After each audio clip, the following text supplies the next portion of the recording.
નમસ્કાર, જય હિન્દ, જય ભારત. હું યુવરાજ જાડેજા. શિક્ષકો પાસે ડોનેશનના નામે લાંચ માંગવામાં આવે તો એ વિકાસ માટેનું દાન, અને શિક્ષકો એ લાંચ આપવાની ના પાડે તો એ પક્ષ વિરોધી કૃત્ય.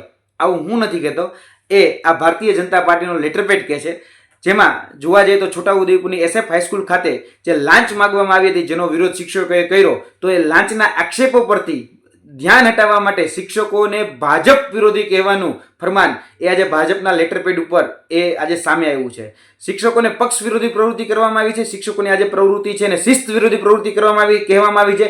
અને આ બદનક્ષી ભર્યું વર્તન એ શિક્ષકોએ કર્યું, ગુનાહિત માનસિકતા ધરાવતું વલણ એ શિક્ષકોએ અપનાવ્યું, એવું એ કહેવામાં આવી રહ્યું છે. શિક્ષકો પાસે આજે ડોનેશનના નામે જે પૈસા માંગવામાં આવે છે, એમાં એને વિકાસ માટેનું દાન કહેવામાં આવે છે. લાંચ આપવાનો ઇનકાર કરવામાં આવે તો એને પક્ષ વિરોધી કૃત્ય કહેવામાં આવે છે. એટલે ભાજપનું એક નવું સૂત્ર બની ગયું એવું લાગે છે કે ભ્રષ્ટાચાર સામે સવાલ ઉઠાવો તો પક્ષ વિરોધી, અને ભ્રષ્ટાચાર કરો તો સાચા સેવક. એટલે ભ્રષ્ટાચાર એ શિષ્ટાચાર બનતો જાય છે.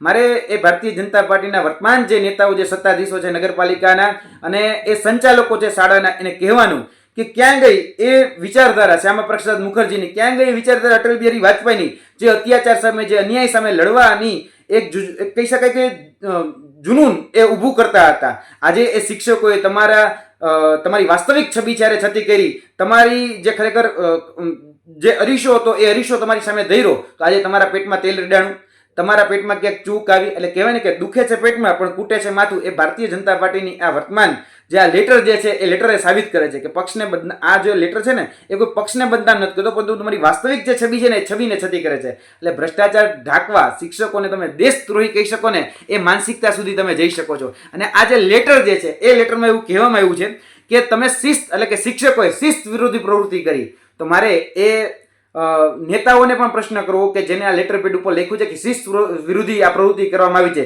તો શું લાંચ માંગવી એ કઈ શિસ્તમાં આવે છે? શિક્ષકોને ATM કાર્ડ ગણવા એ કઈ શિસ્તમાં આવે છે? નગરપાલિકામાં બોલાવીને આ શિક્ષકોને ધમકાવવા એ કઈ શિસ્તમાં આવે છે? આદિવાસી બાળકોને આગળ ધરી તમે યૌન શોષણની ફરિયાદ કે એટ્રોસિટીની ફરિયાદની ધમકીઓ આપો છો, એ કઈ શિસ્તમાં આવે છે? તમારો રેકોર્ડ ખરાબ કરી નાખીશું, તમને રજા નહીં આપીએ, તમારું ભવિષ્ય અમે બગાડી નાખીશું, આ પ્રકારની જે ધમકીઓ આપવામાં આવે છે એ કઈ શિસ્તમાં આવે છે?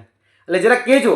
અને આ લેટર ઉપરથી એટલું તો સાબિત થાય છે કે આક્ષેપો, જે આરોપો હતા એ સાચા છે. કારણ કે જે હંમેશા જે ભારતીય જનતા પાર્ટીની જે માનસિકતા રહી છે બંધારણ વિરોધી અને આદિવાસી વિરોધી, અને શિક્ષક ક્યારેય કોઈ પક્ષનો હોતો જ નથી. શિક્ષકને નોકરી સરકારે આપેલી છે, બરાબર?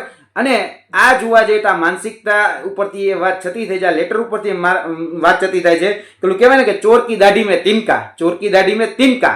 આ ઉલ્ટા ચોર કોટવાલ કો ડાટે, એના જેવી બોખલાહાટ એ બોલી રહી છે.